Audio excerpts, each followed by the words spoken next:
Our special guest today is Coach Matt Sheeks, an accomplished triathlete with several wins at national multi-sports events. Matt is also my coach and is here today to discuss strength training and injury prevention. Welcome, Matt. Hey, how's it going? Glad to be on the Undertrained Underdogs program. Oh Awesome. wait, it's Ultra Running Underdogs? Oh my Right. gosh, I think I'm in the There's how probably how some you get truth how to can you that. guys get away with that title? You guys are not training enough for that title. Well, with your tips, that'll change.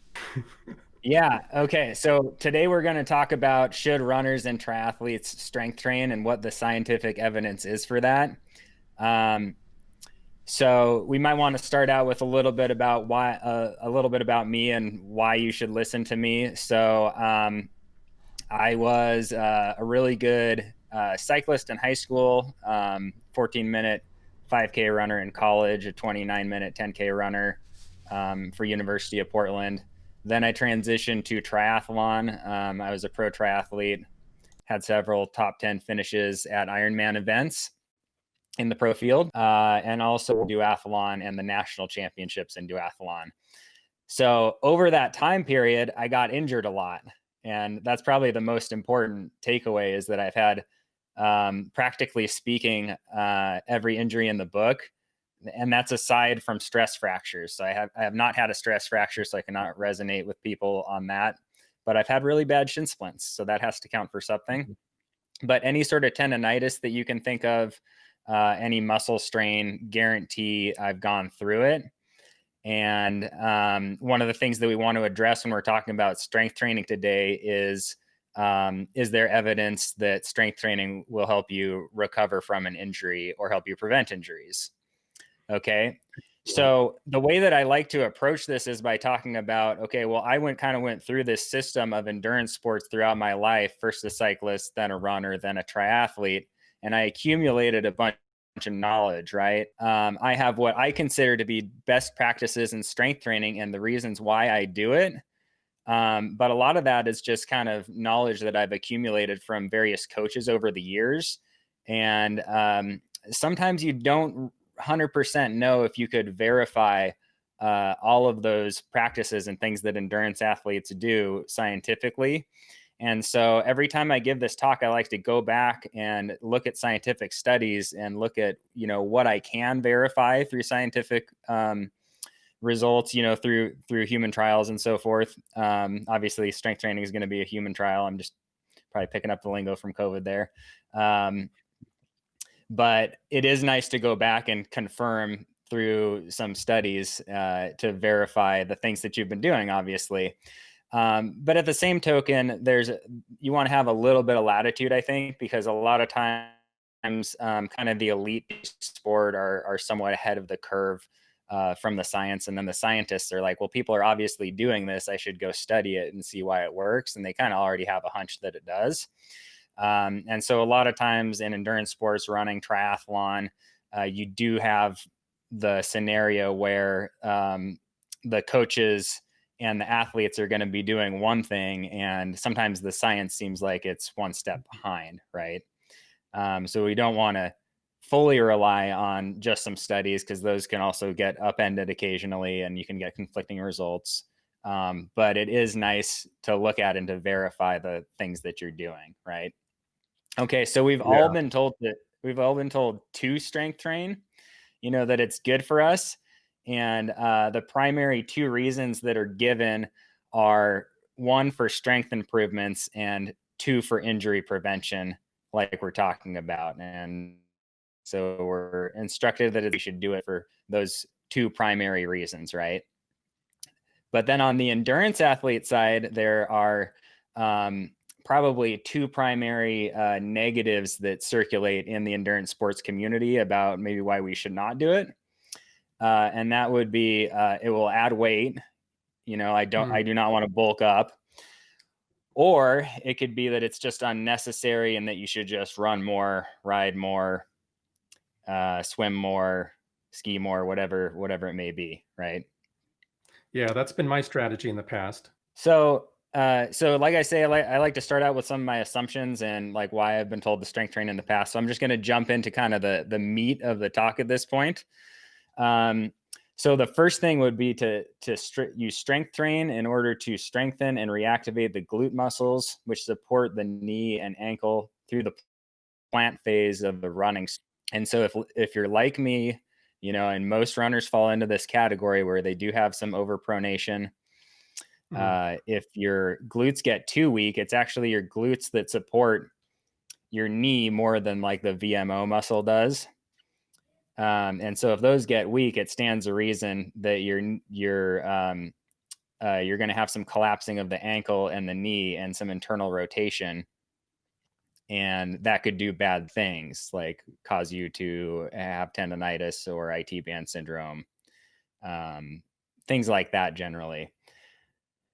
So when I'm prioritizing a lift, I really prioritize those multi-joint kind of like a hip extension exercise.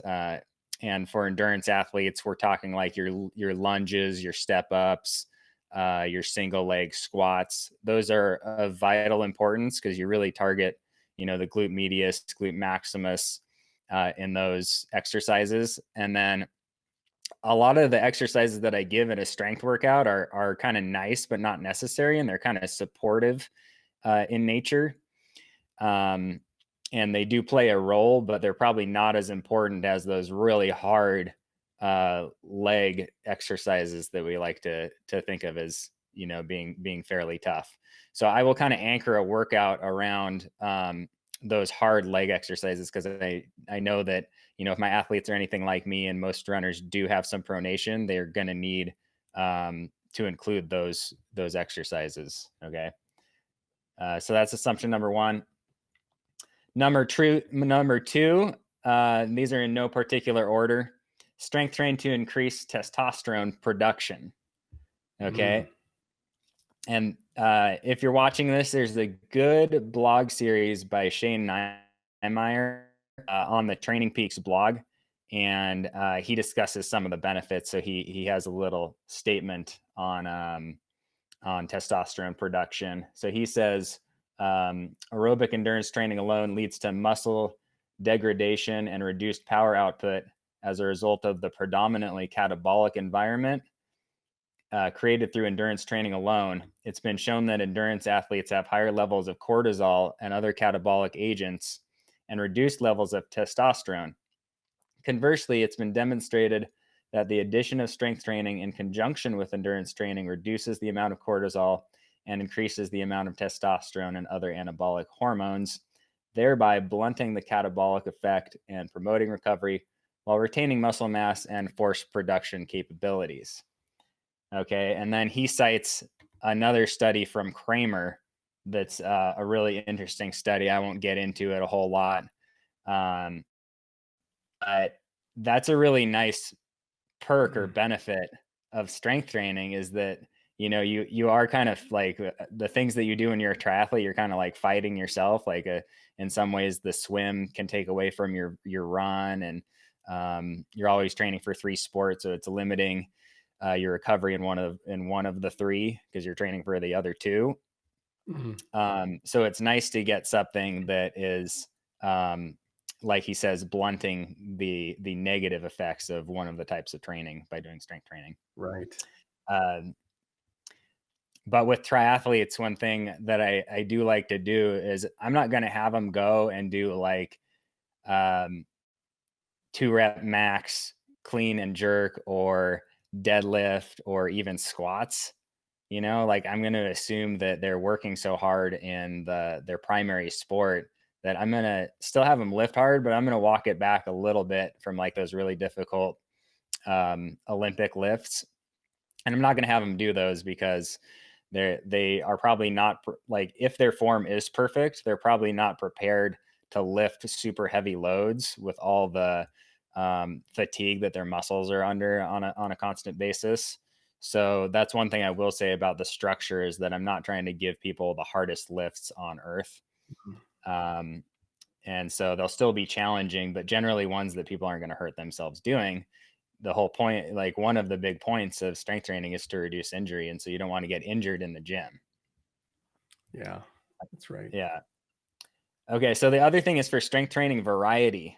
So I have not checked this one against a scientific study yet, but I do remember that this was studied at one point, and it showed that athletes that have very similar training day to day do not perform as well as athletes that have variety in their training. And that would be Mm, both long and short, mixing up the duration on certain days, but also the intensity of the workouts and probably also the type of workout. Um, so a lot of times when I'm constructing a training program, I'm trying to do a similar movement, a similar exercise, but I try to change things up and make things slightly different. So um, in the context of strength training, like I do like the step up exercise, but I have one that is kind of like a reverse step up. You could also call it single leg squat off a box. So it's a very similar exercise to a step up, but just slightly different. You know, it's gonna hit you different. It's gonna challenge you different. That one in mm, particular takes more stabilization than just your standard step up. So that's another good thing to be thinking about. Another one that I had questions about, honestly, but is proving to be true. One of my assumptions is that you strength train to improve muscle imbalances from one side of the body to another. And so Tim Noakes has verified that this is a real thing, that strength imbalances is generally bad. And then I just verified this with a report on soccer players. And it turns out that soccer players with large strength imbalances from one leg to the other had certain problems in various performance tests that they were running in the studies. So it seems to be the case that you should try to balance out your strength imbalances that you have with your strength training protocol. So that might mean that you do, one more set on the weak leg when you're doing strength mhm. training, right? And Um, how would you find those imbalances? Do you need to go to an expert, or is there an easy way to discover if you have a strength imbalance? yeah, I mean, it would probably be hard to detect on your own. You could do it just with certain like one limb lifts, right? Mm, But I yeah. assume that they are highly skilled and they have a slightly better tool set when they're actually running these studies. But I think it's fair to say that you could probably know that there's a problem on one side if a problem keeps coming up or something just doesn't feel right. Um, so one big concept in coaching and training philosophy is sport specificity. And so I just assume that your best strength exercises would be the ones that most closely mimic your sport. And one thing that I've noticed is that a lot of high performing endurance athletes in any one particular sport, even cycling, so cycling, running, triathlon, they actually included a phase which was more like a sport specific phase in their periodization. And those tended to be like very high performing athletes. And so when I'm saying that, I'm thinking of Arthur Lydiard's crew. They did their hill bounding in New Zealand. Chris Boardman did his little micro intervals, his little micro sprints that he would do. Graham Obrey, the world hour record holder, also had um, it would be during a bike ride, but it would essentially be a strength workout on the bike. Mm, Um, so anyway, that's kind of a caveat, but what I'm getting at is for the runner, since this is the undertrained underdogs podcast. I'm sorry, ultra running ultra underdogs. running. I keep getting that wrong for some reason. I don't know why. It's because I keep seeing 25-mile weeks from you guys. And Well, it's true at the moment, so this has been a bad year for ultra running. I'm just giving you guys a bad time. Yeah. So my assumption is that plyometrics is one of the best strength training types for running. Okay. And the reason for that is that it's not entirely just based on um, force. It's also based on the speed of contraction. You have to get your foot off the ground really quickly. Obviously, you have to do that in running. And then your one-legged plyometrics are probably the best. And so I kind of have like the runner triathlete, junior varsity, quote unquote, um, plyometric program that I do on stairs. And the reason that is nice is that you're practicing. It's very difficult to hop up the stairs on one foot, and especially to skip a stair. But you don't have to deal with coming down, right? So you have minimized your risk from gravity by going uphill while you're doing the plyos, and so it's not quite as much impact on the way down, but they're still really hard.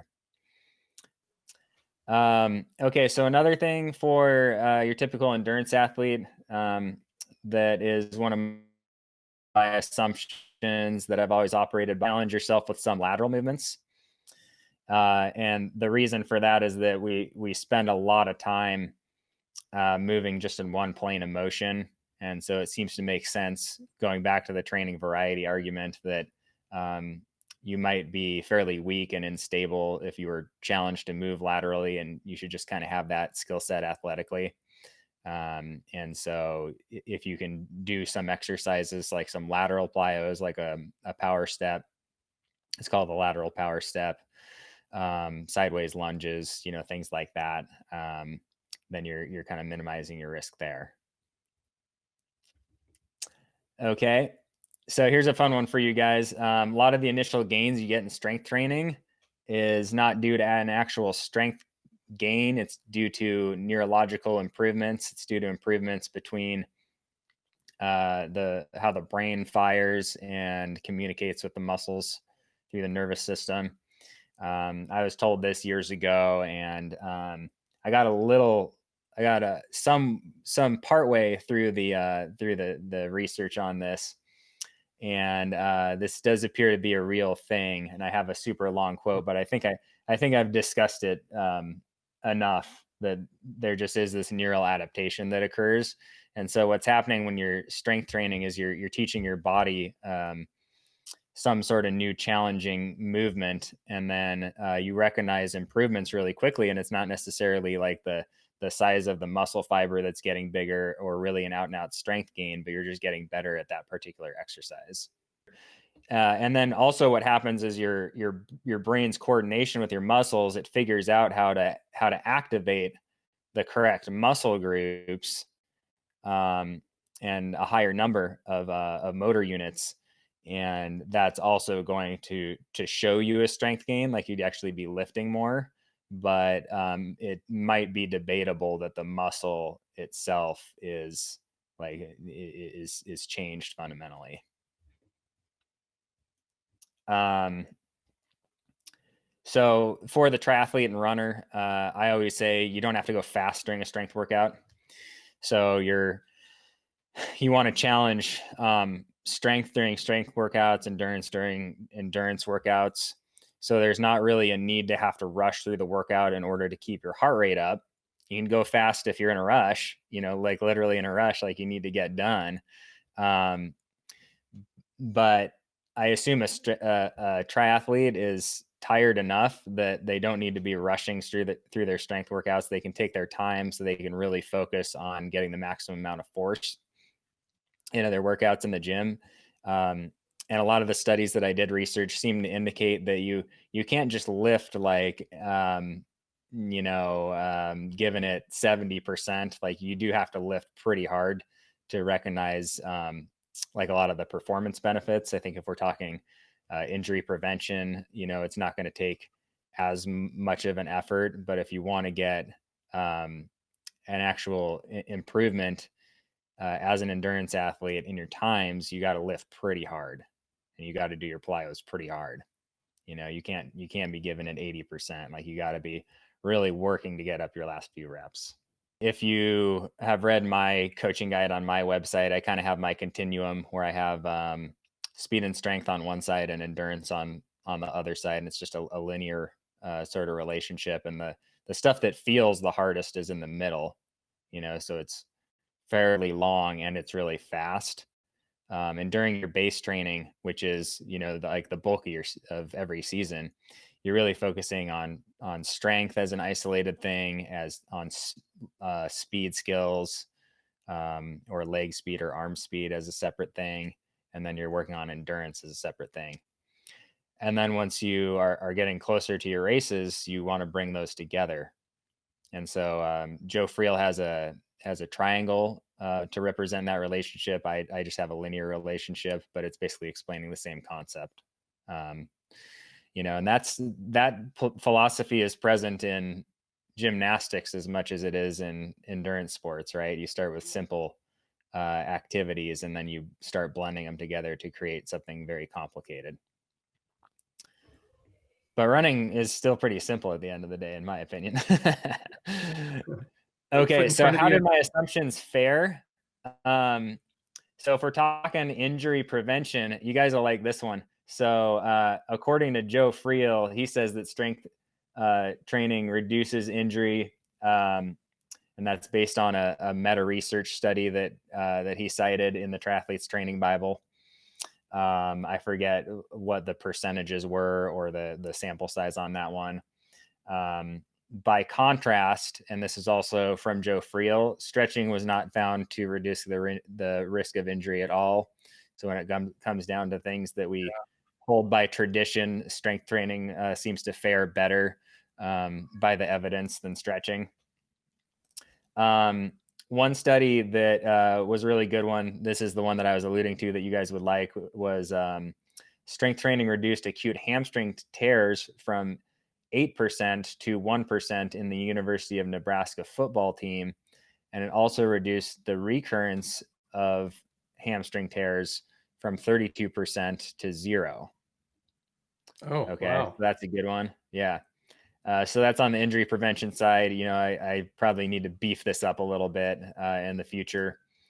Performance improvements. So when you look at these studies, it's always easier to show an improvement on time to exhaustion than an absolute improvement. And I guess when I'm saying an absolute improvement, I mean like an improvement in your 5K time. Like I went from 14:04 to 13:55. It's harder to show that second one than just I could go longer, right? So for performance improvements, strength training was there was a 5% increase in economy of running and 21% increase in run to exhaustion trials after an 8-week strength program in one study. And so again, that's the run to exhaustion. You'll see big improvements in that number in scientific studies, because it is always easier to improve in your endurance than it is like your absolute, like your time in an event. So then in another one that did measure 5K times, there's a 3% improvement in 5K times and an 8% improvement in running economy after a 9-week plyometric and explosive strength regimen. Okay. So that was the study that seemed to cite that you need to be going really hard with your strength training to get benefits from it.